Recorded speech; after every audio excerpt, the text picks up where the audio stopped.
অত্র অনুষ্ঠানের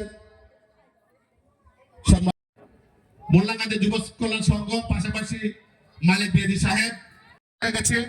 আমি মনে করি হাইমসের উপজেলায় এই সংগঠনটি একটি বিডিং করছি। অত্র বিদ্যালয়ের সম্মানিত পাশাপাশি যেখানে আমি এখন দাঁড়িয়ে আছি যে প্রতিষ্ঠানে 4 জন শিক্ষক ছিলাম, 5 জন শিক্ষক ছিলাম। 5 জন শিক্ষকের মধ্যে খোকন সাহেবের হাত ধরে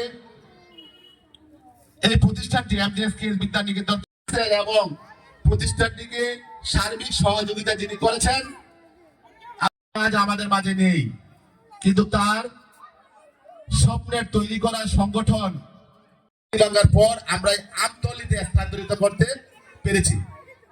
আজ আমি তাকে সম্মানিত অতিথিবৃন্দ, এই প্রতিষ্ঠানটি বিদ্যা নিকেতন মোল্লাকান্দি যুব সমাজ কল্যাণ সংঘের একটি অঙ্গ সংগঠন। আপনাদের মাঝে বলতে চাই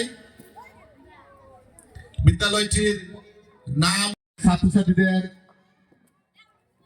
জন্য আজকে আমাদের এই আয়োজন।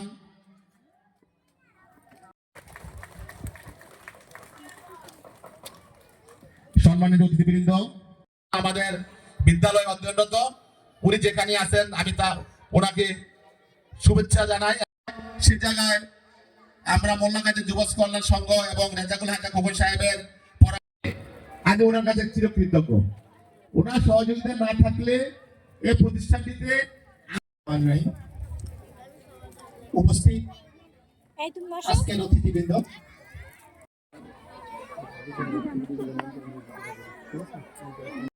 পদার্পণ করতে পারতাম না। আমি ওনার দিকে কামনা করি। আমি অনুরোধ করব শেষ সময়ে উনি অবকাঠামো উন্নয়নে আমাদের বিভিন্ন অনুষ্ঠানে আপনারা আমাদেরকে অংশগ্রহণ করে সহযোগিতা করবেন, প্রবেশপত্র সংগ্রহ করবেন বাচ্চাদের জন্য।